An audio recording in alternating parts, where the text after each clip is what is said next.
Hey everybody, welcome back to my non-alcoholic beer and gin review series. Today is day 45. If you're just joining us for the first time, this was my New Year's resolution not to have anything to drink for the month of January, which I made it. I didn't have anything to drink for the month of January, and instead we were tasting a new non-alcoholic beer or gin all month. But when we hit the end of the month, we still had a whole bunch of beers left. So I sort of rolled it into dry February. Now, I guess technically I didn't say I wasn't going to have anything to drink for February, but that's more or less what I was doing.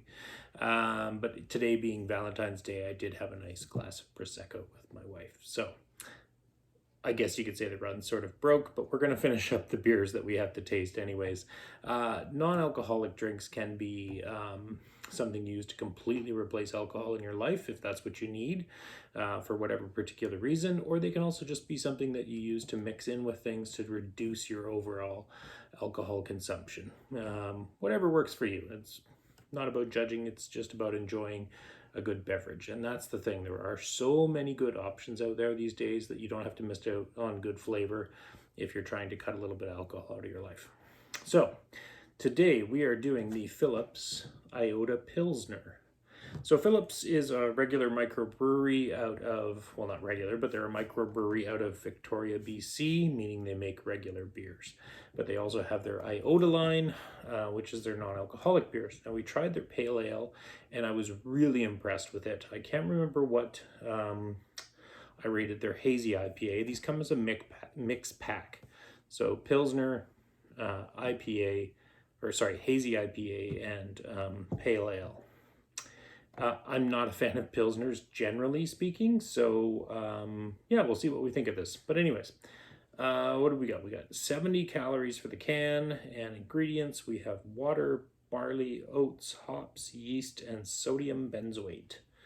And in case you didn't know, sodium benzoate is just a preservative. Obviously, if we don't have any sort of alcohol on the can, it helps to have a bit of a preservative in there.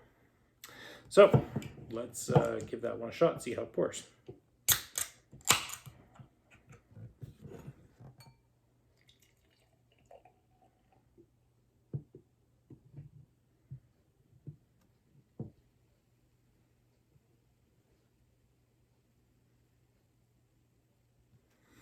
So definitely pours Pilsner color, light pale, straw colored. Decent head, kind of medium-sized bubbles, although they are dissipating reasonably quickly. Okay, so let's try the nose on that one.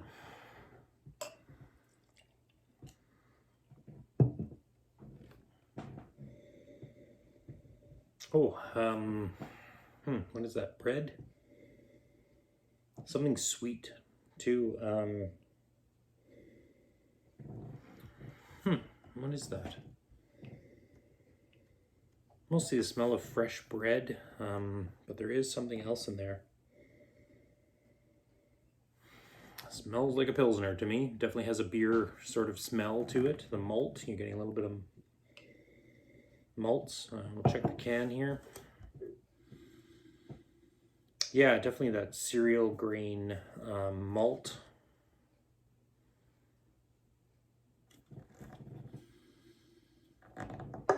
Yeah, smells very much like a Pilsner to me. Okay, let's go in for the taste. Cheers.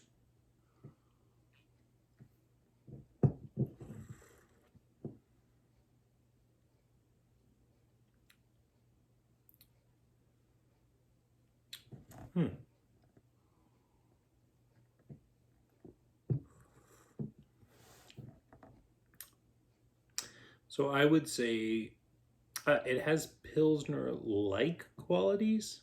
Could taste the malt. There's sort of some dried fruit flavors in there. Not much in terms of hops.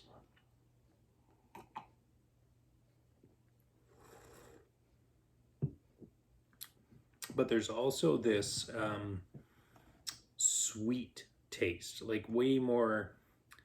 It's not like sickly sweet, but it's way more sweet than a Pilsner should be. Like a Pilsner is generally sort of a crisp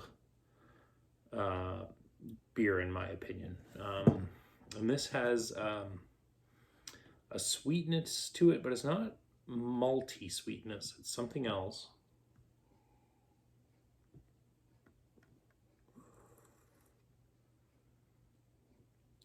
It's a similar level of sweetness actually as the pale ale that had, which I found the pale ale was really nice, but it was a little on the sweet side. But that worked better with that sort of rich maltiness, whereas this is a little lighter in the malt. And so the sweetness is a little over the top.